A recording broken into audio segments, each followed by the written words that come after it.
All of you जो unsolved examples जो है ऑन पेज नंबर 153 उसके कुछ स्पेसिफिक प्रॉब्लम्स मैं सॉल्व कर लेता हूं.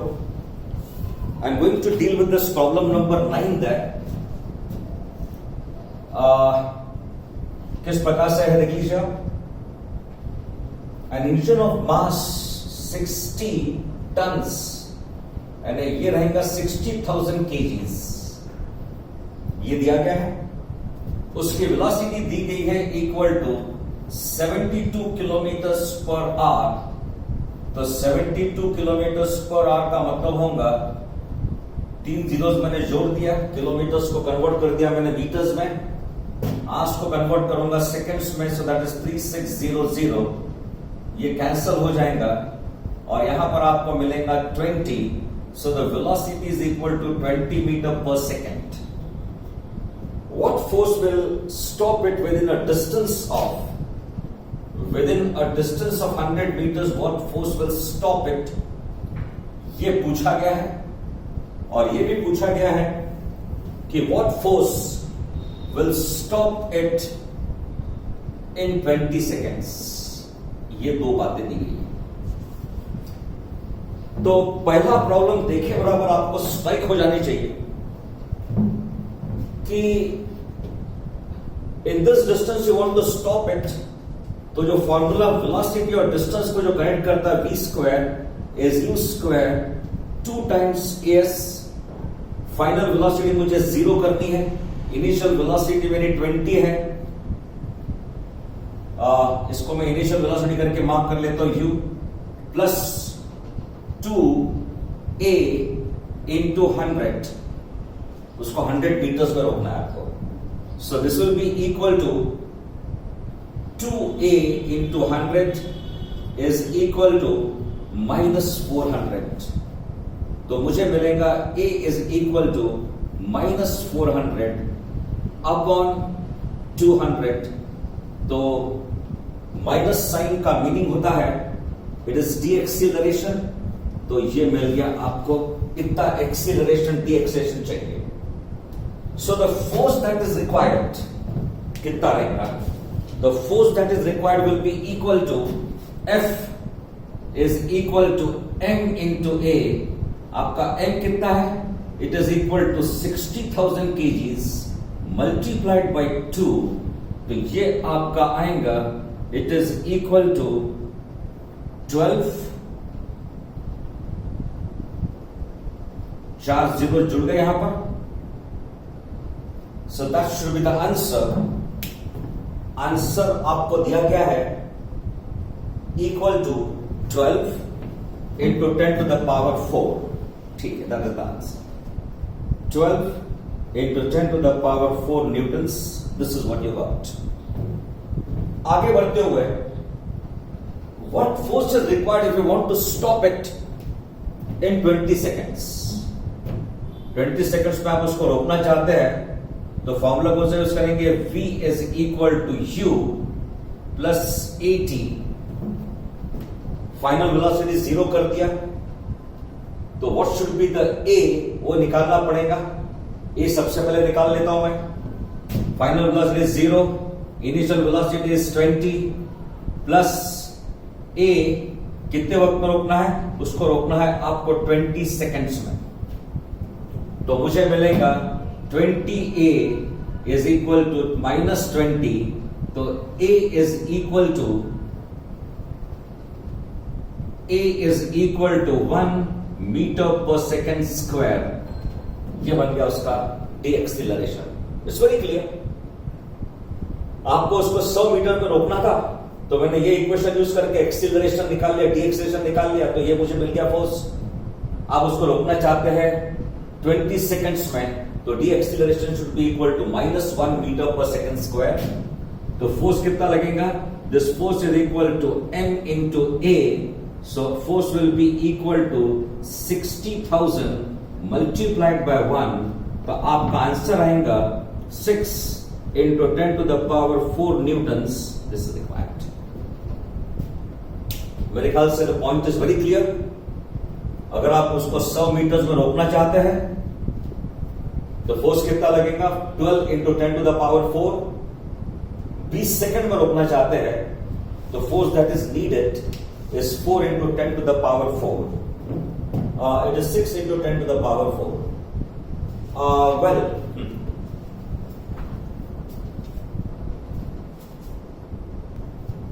नंबर 12 प्रॉब्लम में डील करता हूं. A block of mass 0.8 kgs, it is given to you, is dragged along the level surface at a constant velocity by hanging a block of mass 0.2 kgs. यानी ये जो block है आपका रखा गया है on the table by using a pulley. ये जो स्ट्रिंग है it is attached to a block of mass 0.2 kgs. And the mass of this block here, m1 by मान लेता हूं, it is equal to 0.8 kgs. Calculate the tension in the string and the acceleration of the system. ये आपको निकालना है. जैसे मैंने last time आप लोगों को बताया था कि क्रॉस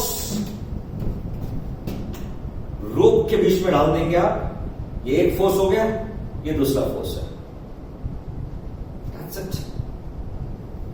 तो this is the force acting on M1 and this is the force acting on M2. String same है तो tension will remain same, so T is equal to this. खत्म होगा. मेरे ख्याल से आगे कुछ डिस्कशन करने की जरूरत ही नहीं है. एरो दे दिया बीच में across. This is the force exerted by the string on the block M1 and that is on the block M2. String same है तो tension will remain same. Acceleration दोनों का सेम रहेगा, तो this has been pulled toward the right, so T is equal to M1 into A. ये बन गया मेरा पहला इक्वेशन. दूसरा इक्वेशन अगर निकालना है तो this block is moving downward, so net force acting in the downward direction क्या रहेगा, M2A, and down is equal to force acting in the downward direction, which is the weight, minus the tension T in the upward direction. This force is pulling it. इसका acceleration A अगर है तो total force Ft will be equal to M1 into A. खत्म होगी बात. Now this is the force acting in the downward direction. Net force acting in the downward direction is equal to M2A. Force acting down is equal to down minus up. ऐसा लिखूंगा मैं इसको. Well, अभी निकालना क्या है, you are just suppose to find acceleration and T निकालना है. एक काम करेंगे, ये इक्वेशन यहां पे क्या लिखा मैंने, M2A is equal to M2G, और ये जो T है उसके जगह में M1A मैंने सब्स्टिट्यूट कर दिया. तो definitely all the other things are known to me. तो ये रहेगा M1A, M2A M1A is equal to M2G. So A M1 plus M2 is equal to M2 into G. So A is equal to M2 upon M1 plus M2 into G. So A is equal to M2 और G इन्होंने कितना लेने को बोला गया है, well 9.8 लेंगे. So that is equal to M2 कितना है, it is 0.2, और ये रहेगा 0.8 plus 0.2 into 9.8. तो मुझे अल्टीमेटली मिलेगा, ये रहेगा 0.1 upon 1 into 9.8, so that will be equal to 1.96 meter per second square मिल गया. That's very clear. बाकी का डिस्कशन तो नहीं करूंगा, लेकिन फिर से हम कमिंग बैक हियर. स्ट्रिंग के बीच में जहां दो ब्लॉक्स अटैच्ड है, just give a cross there. This is the force acting on the first, force acting on the second. ये फोर्स इधर की तरफ जा रहा है, तो this is M1A. Now net force acting on this in the downward direction, तो क्या रहेगा M2A. If the net force acting in the downward direction, that is equal to M2G minus T. You get the result. बस, और हमने क्या किया, T के जगह में उसको डाल के लेके आ गए. मुझे अभी सिर्फ क्या निकालना है, T निकालना है. So what is T equal to? T is equal to M1A. So T is equal to 0.8 into 1.96. तो अगर 8 से इसको मल्टीप्लाई करूंगा, 48 4 कैरेट, 72 plus 4 is 76, और 76, so this is equal to 15. Decimal point 1 2 3, so T should come out to be equal to 1.568. That should be the answer. T is equal to 1.568. I think that's very clear. Uh,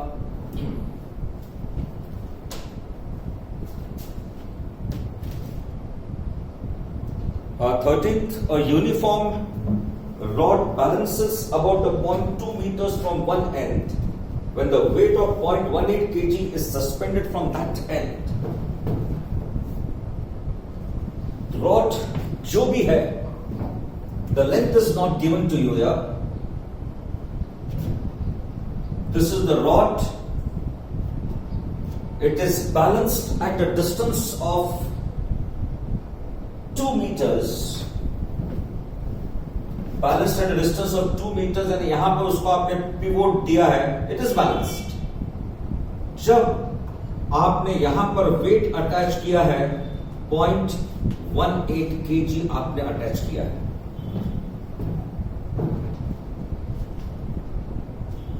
It also balances about the 0.3 meters from the same end when the weight of 0.08 is suspended from the free end.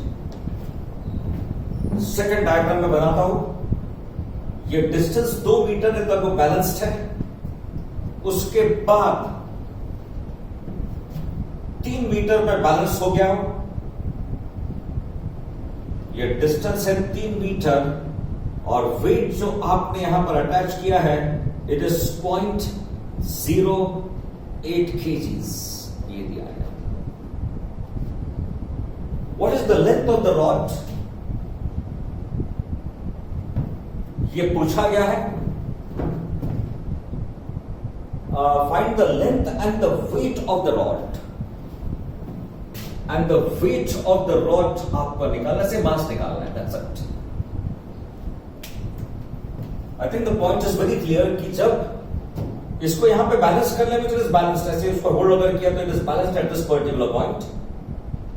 2 metre from the end जब आपने wait इतना attach किया, 3 metre जब आपने wait इतना attach किया. अब total length अगर मैं मान लेता हूं, it is equal to L. Let us suppose the total length is equal to L, ऐसा मान लेंगे अपन. तो टोटल लेंथ अगर L है, तो weight is acting from the centre. से this is the weight mg. That's it. So now, और यहां पर भी से the weight mg is equal to this. यहां से इसको, this is the weight mg acting in the vertically downward direction. ये मेरा पॉइंट A है. This is my point B. ये C है, which will remain same.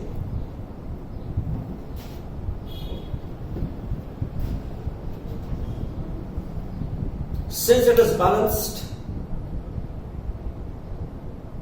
I'll apply law of moments here. Say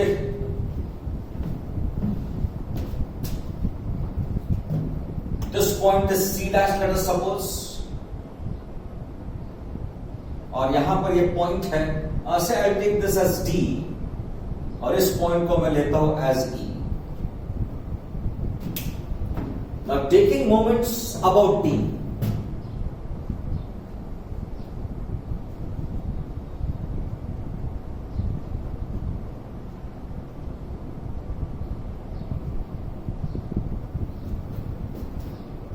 ये उसको रोटेट करने की कोशिश करेगा in the anti clockwise direction and this in the clockwise direction. That's very clear. About the point D, this is anti-clockwise moment and this is clockwise moment. Anti-clockwise moment is produced by this, clockwise by this. तो मैं लिखूंगा anti-clockwise moment is equal to clockwise moment. Anti-clockwise moment weight कितना है? 0.18 और distance कितना है? Is equal to 2 meters. This is equal to mg. मैं सिर्फ m ही लेता हूं into, क्योंकि g अगर लेता दोनों तरफ g लेके ultimately it will get cancelled और ये डिस्टेंस कितना है? Is equal to l by 2. That is equal to l by 2. तो मुझे आंसर मिलेगा 0.36 is equal to ml upon 2. ये हो गया मेरा पहला इक्वेशन.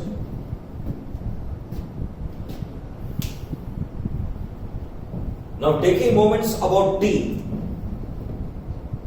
देख लीजिए how it works. Taking moments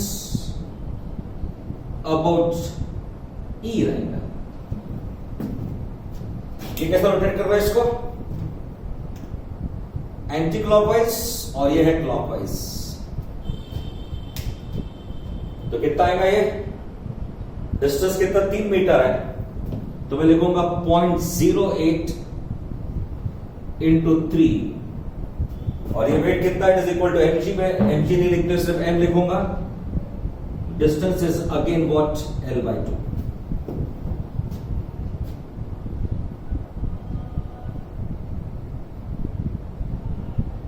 Well now, this is my second equation.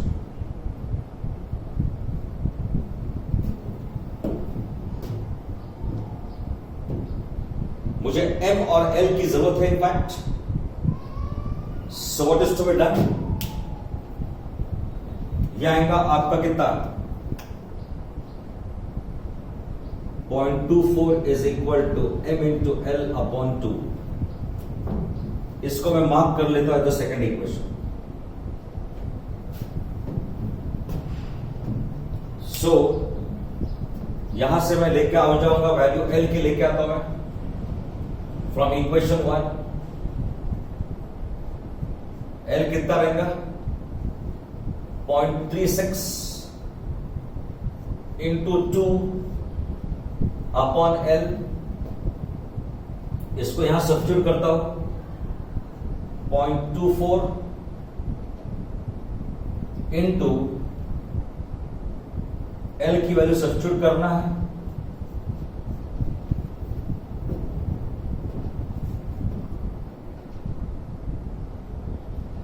Into L और एल आपका आएगा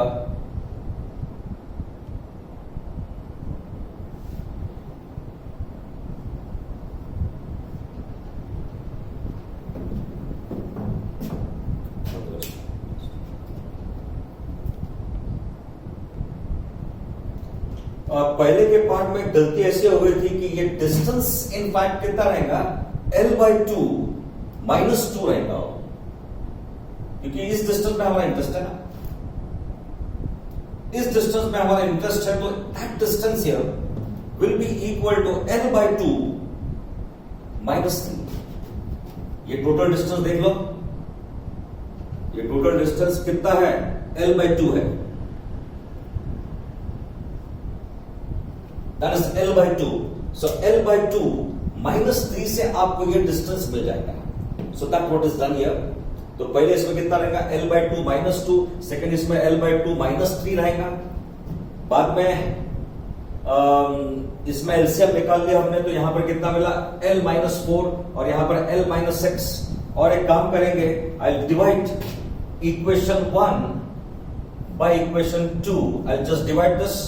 तो मुझे मिलेगा 0.36 upon 0.24 is equal to m by 2 will get cancelled और ये रहेगा L minus 4 and this will be L minus 6. तो यहां पर this will be 36 का मीनिंग होगा that is equal to 4 upon 6. It is 9 upon 6. 9 upon 6 and ultimately या let us say 12 में जाता है वो, तो that will be equal to 3 upon 2 is equal to L minus 4, L minus 6 cross multiply करेंगे तो 3 times L minus 18 is equal to 2 times L minus 8. So ultimately we have this to be equal to L is equal to minus 8 plus 18, तो L is equal to 10 meters मिल गया. जो mistake हमने पहले इसमें commit किया था ये distance के बारे में, this distance is equal to L by 2 minus 2 और ये डिस्टेंस रहेगा L by 2 minus 3. This is what you get. Last इसमें मुझे अभी क्या चाहिए, आई वांट द मास. मास निकालने के लिए कोई भी इक्वेशन यूज करता हूं मैं, तो आई यूज दिस इक्वेशन है. कितना लिख लीजिए, 0.36 is equal to m by 2 और ये L के जगह में 10 minus 4, so that is equal to 0.36 is equal to m 6 upon 2. 6 upon 2 यानी ये आएगा 3 और इसको अगर आपने डिवाइड कर लिया तो मुझे मिलेगा m is equal to 0.12 kg. This should be the answer.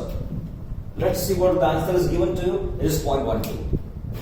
तो एक बार L निकालने के बाद use this equation to get the result. I think the points are very clear to all of you. In problem number 15, let me just give the hint to it.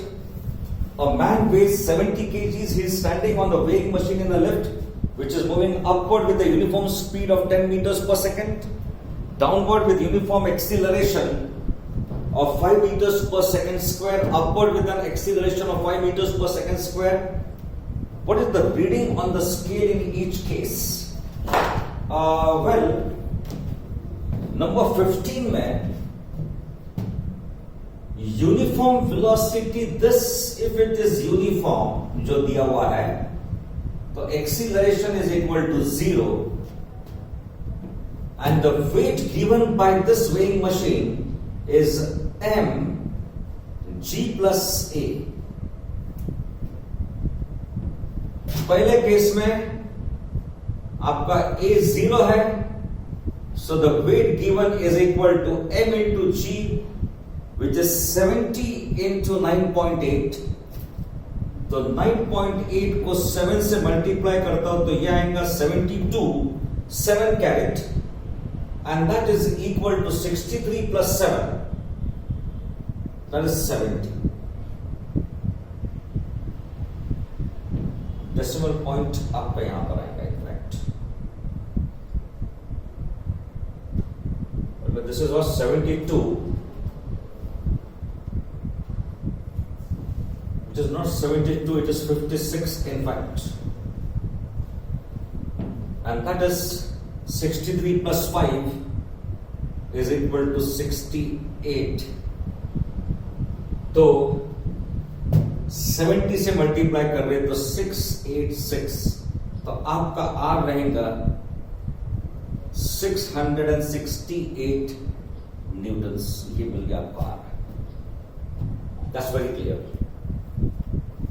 Second part में lift जब ऊपर जाती है तो A की value आप plus करेंगे तो we have R is equal to mg plus A, तो R is equal to 70 into 9.8 plus 5, so R is equal to 70 into, और ये कितना रहेगा,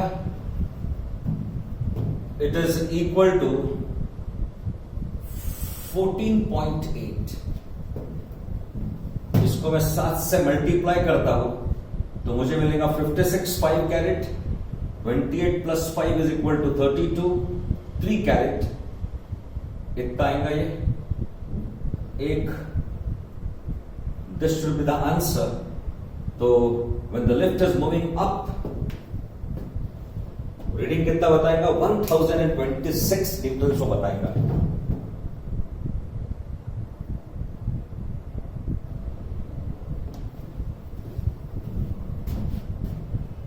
$56 and 28 plus 5 इतना आएगा reading. And when the lift is moving down, आप calculations बाकी के कर लेंगे। R इज इक्वल टू कितना रहेगा? 9.8 माइनस 5, जो भी आता है निकाल लेंगे। यूनिफॉर्म वेलोसिटी का मतलब होता है एक्सीलरेशन इज इक्वल टू 0। ये रिजल्ट मिल गया आपको। मूविंग अप ऐड करेंगे 1036, मूविंग डाउन आप निकाल लेंगे। वेल ना, एक और प्रॉब्लम देख लीजिए which is important here. While launching a rocket of mass 2 into 10 to the power 4 kgs, a force which is required is given to you. For 20 seconds, calculate the velocity attained by the rocket at the end of 20 seconds. कैसा है देख लीजिए आप। Let's see what's given to you. Mass of the rocket is equal to 2 into 10 to the power 4 kgs. Force which has been applied is equal to 5 into 10 to the power 5 newtons. ये दिया गया है। The force has been applied for 20 seconds. ये भी दिया है आपको। Velocity attained during the time at the end of 20 seconds आपको निकालना है।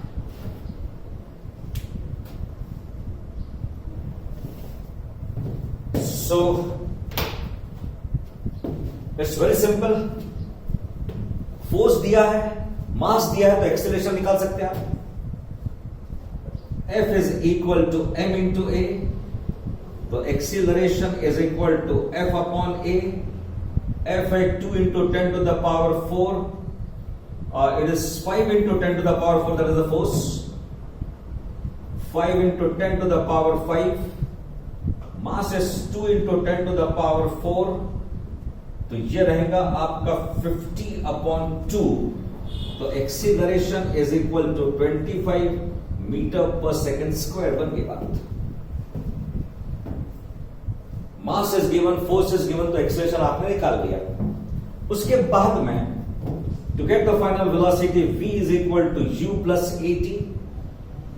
ये 0 है, ये है 25 into 20, which will be equal to how much? That is equal to 500 meters per second. This should be the answer.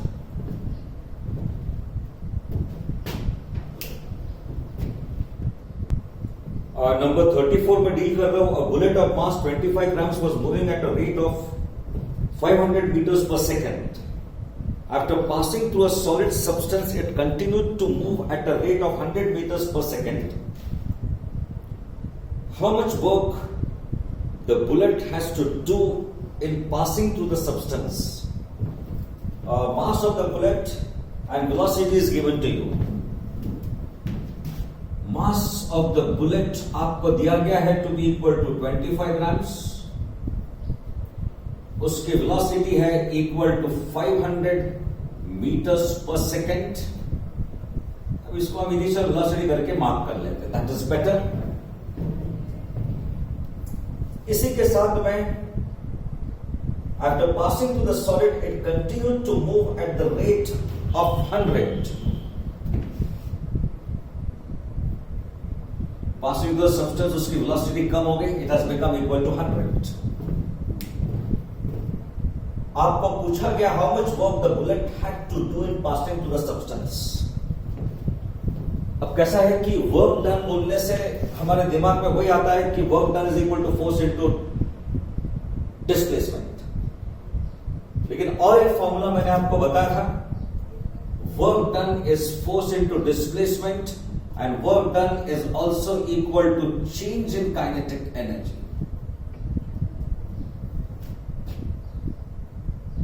So So we're bound to get the work done. So this work done is equal to half final kinetic energy minus initial kinetic energy.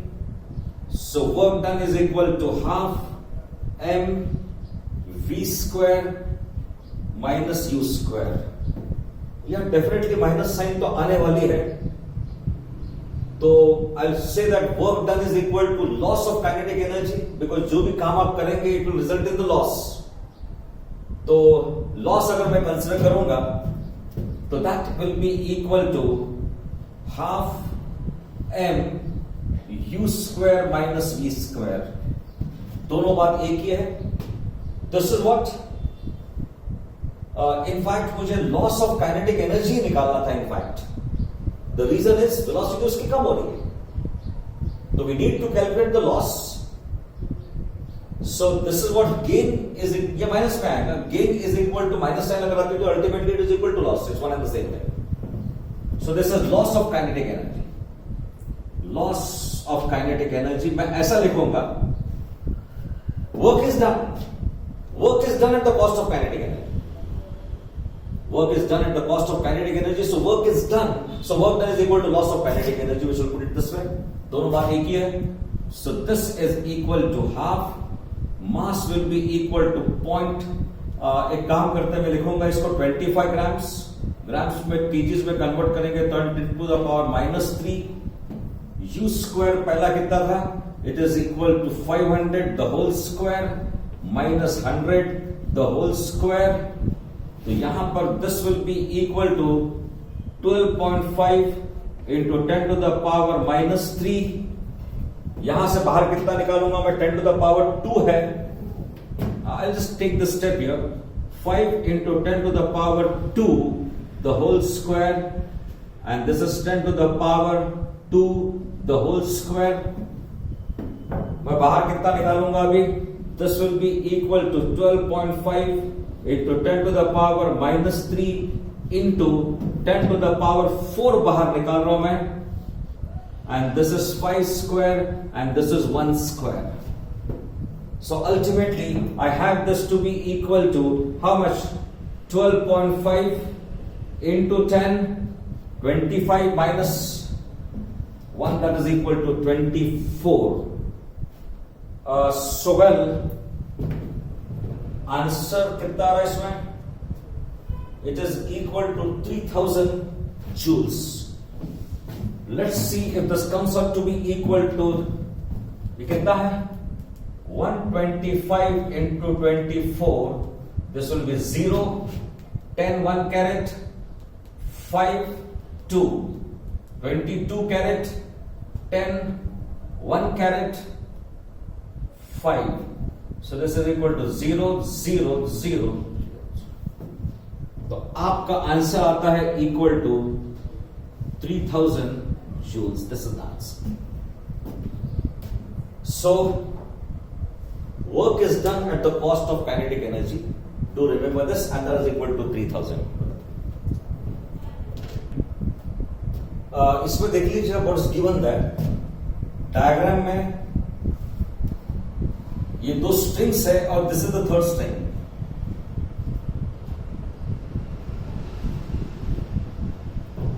In fact this is the same string और बीच में this weight has been suspended. The angle the strings makes with the horizontal is equal to 30 degrees. तो alternate interior angle ये 30 degree रहेगा, ये रहेगा 45 degree.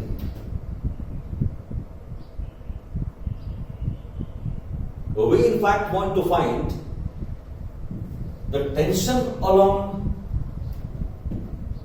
the second string. हमको निकालना है. Now weight balanced है. फिर से मुझे रिवाइज करने की जरूरत पड़ती है.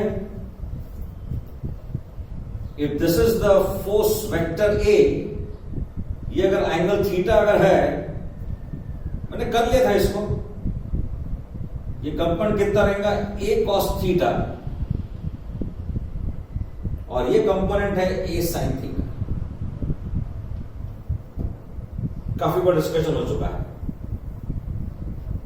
इस कंपोनेंट को मैं मार्क कर लेता हूं एज एक्स और इसको मैं मार्क कर लेता हूं as a y by law of parallelogram this vector a is x plus a y. इसका मैग्नीट्यूड कितना है? एक्स कंपोनेंट का ए कॉस थीटा, इसका मैग्नीट्यूड कितना है? A sine theta, that's it. तो अभी ये जो फोर्स है टी बी और टी ए, इसको मैं रिजॉल्व करता हूं। देख लीजिए, ये एंगल थीटा अगर है तो this component is a cos theta और ये 90 माइनस थीटा, तो this will B A sine theta. Now forces towards the in the vertically upward direction, उसका नेट रिजल्ट जीरो रहेगा एंड द हॉरिजॉन्टल फोर्सेस, उसका net result zero रहेगा। This wait, अगर ये जो कंपोनेंट है इसको इधर की तरफ मैं रिजॉल्व करूंगा तो इसका कंपोनेंट उस डायरेक्शन में, the vertically upward direction, will be equal to how much?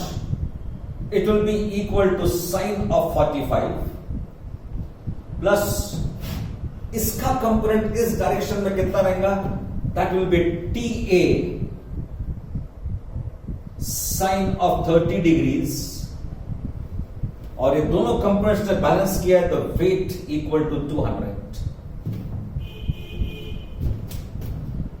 ये थीटा है, ये 90 माइनस थीटा है, तो कंपोनेंट कितना रहेगा? A sine theta. ये 30 डिग्री है, तो टी ए टीबी का कंपोनेंट इस डायरेक्शन में कितना रहेगा? T sine 45। इसका कंपोनेंट इस डायरेक्शन में कितना रहेगा? T A sine 30। और ये दोनों component which is acting in the vertically upward direction, उसने बैलेंस किया तो वेट इक्वल टू 200, इसलिए मैंने इक्वेशन वैसा लिख दिया। थोड़ा सिंप्लीफाई कर लेते हैं। Sine of 45 is equal to 1 upon root 2 and sine of 30 is equal to half, this is equal to 200। Well, उसको बाद में सिंप्लीफाई करेंगे अपन। अभी ये मेरा हो गया first equation. Horizontal components are balanced. ये हॉरिजॉन्टल कंपोनेंट कितना है? It is T B sine 45 और ये कंपोनेंट कितना है? T A, it is T B cosine of 45 and this is equal to T A cosine of 30 degrees. कैसा देख लीजिए, इसका कंपोनेंट इस डायरेक्शन में कितना है? A sine theta. इसका कंपोनेंट डायरेक्शन में कितना रहेगा? टी बी साइन 45 और ये कितना रहेगा? टी ए साइन 30 लिख लिया मैंने। और ये दोनों कंपोनेंट ने किसको बैलेंस किया? तो वेट mg को बैलेंस कर लिया, वेट 200 को बैलेंस कर लिया। हॉरिजॉन्टल कंपोनेंट्स बैलेंस्ड है, तो ये this component in this direction में कितना रहेगा? That will be equal to T B cosine 45 और यहां पर डायरेक्शन में कितना रहेगा? T A sine 30। Let's see what it works out to be equal to. So TB upon root 2 is TA sine of 30 which is equal to root 3 by 2. मुझे किस चीज की जरूरत है? I need this. तो TA मुझे कितना मिलेगा? यहां से देख लीजिए, this TA is equal to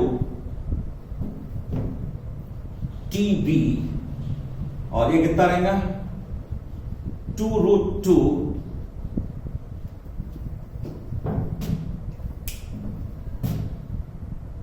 इसको मैं इधर की तरफ लेके आएगा 2 और डिनोमिनेटर में आएगा। So I have T A is equal to T B, well root 2 रहेगा। ये हो गया तीसरा इक्वेशन। अब टी की वैल्यू मैं यहां पे सब्स्टिट्यूट कर लेता हूं। ये कितना है? T B upon root 2 T A upon 2 is equal to 200। So T B upon root 2 plus T A which is equal to T B upon 2। T A की वैल्यू में सब्स्टिट्यूट कर रहा हूं तो 2 पहले से है और this is equal to T B root of 2 by 3 that is equal to 200 so that is equal to TB upon root 2 और ये रहेगा TB upon root 2 into root of 3 is equal to 200. So well, now whatever it comes to, TB is equal to upon root 2 और रहेगा 1 plus 1 by root 3. This is equal to 200. मैं एक minute अभी तो so this TB is equal to how much? 200 into root 2. इसका क्या करेंगे देख लीजिए आप. अच्छा एक एडिशनल स्टेप अपन ले लेते हैं. दिस इज TB, ये रहेगा root 3 plus 1 and that is equal to 200 into root 2. So ultimately what you have here, this is equal to root 3 कितना 1.732, तो ये रहेगा 2.732 और ये रहेगा 1.732.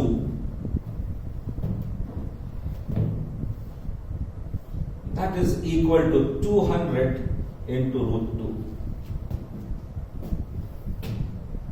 So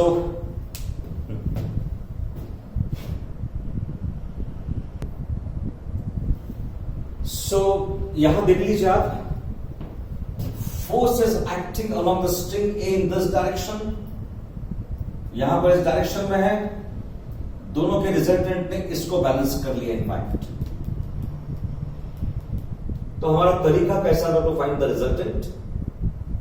द वे आउट, इसका कंपोनेंट इस डायरेक्शन में कितना रहेगा? TB sin 45, यह है TA sin 30 और ये दोनों कंपोनेंट से बैलेंस किसको किया? 200 वेट को बैलेंस कर दिया. और एक बात, हॉरिजॉन्टल कंपोनेंट एक दूसरे को बैलेंस करते हैं, तो मैं कितना बोलूंगा? This is TA cosine of 30 is equal to